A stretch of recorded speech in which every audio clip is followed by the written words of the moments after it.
You've read the books, you've watched the videos, you've perfected the morning routine. You're doing everything you're supposed to do to improve, so why do you feel more anxious and self-critical than ever? You started this whole thing to be happier, but now it feels like you're falling behind in a race that doesn't even have a finish line. If your self-improvement journey has become a nagging voice that says you're never good enough, then this is for you. Let's talk about how the constant push to fix yourself might be the very thing that's breaking you. My confession. For years, I was obsessed.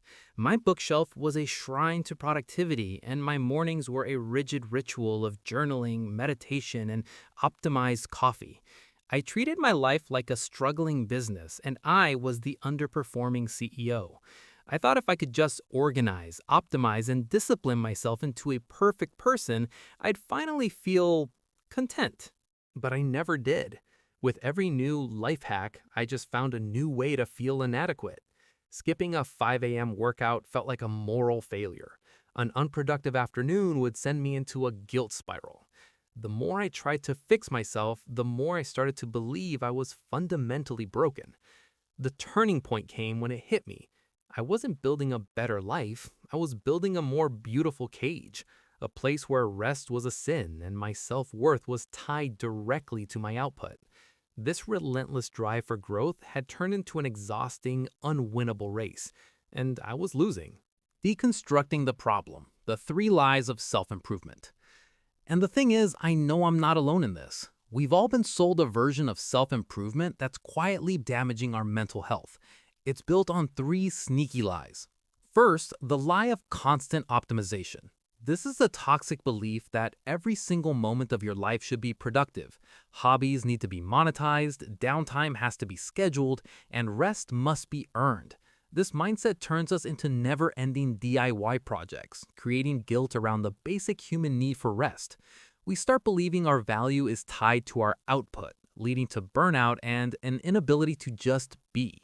Second, the trap of external validation. So much of modern self-help is laser-focused on metrics, the money, the followers, the status. Social media throws gasoline on this fire, showing us curated highlight reels of flawless success that reinforce unattainable standards. It creates a culture of compare and despair that can fuel imposter syndrome and the belief that anything less than perfection is a failure. We end up chasing a better future self, but even when we get there, it can feel hollow. In fact, some research indicates that fantasizing about a vastly different future self can actually backfire, leading to increased depressive symptoms over time. And third, the illusion of a finished self. This is the most dangerous lie.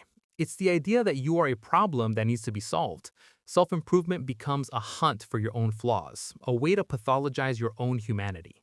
This constant self-criticism fuels a cycle of inadequacy where you always feel behind.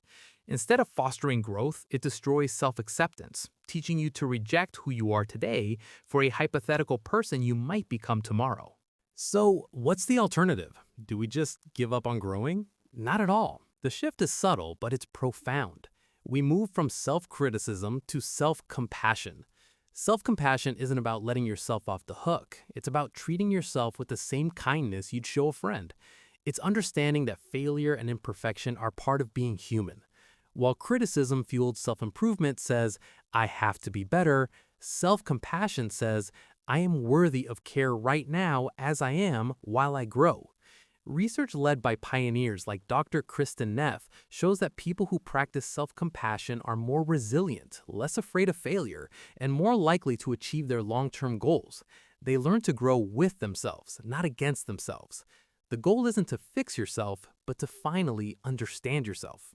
If this is hitting home, I want you to try two things. And please, don't see these as more items on your to-do list. Think of them as small acts of compassionate rebellion. First, practice enoughness. At some point today, just decide that you have done enough. Maybe it's after work, maybe it's after dinner. Whatever it is, declare the day a success and let yourself rest without an ounce of guilt. True self-care isn't another chore, it's getting rid of the constant pressure to do more. Second, reconnect with a useless hobby. Do something just for the joy of it. No goals, no monetization, no side hustle. Paint badly, play an instrument poorly, go for a walk without tracking your steps. Studies show that engaging in a hobby you enjoy can reduce stress and improve your overall sense of well-being. The point isn't improvement, it's enjoyment.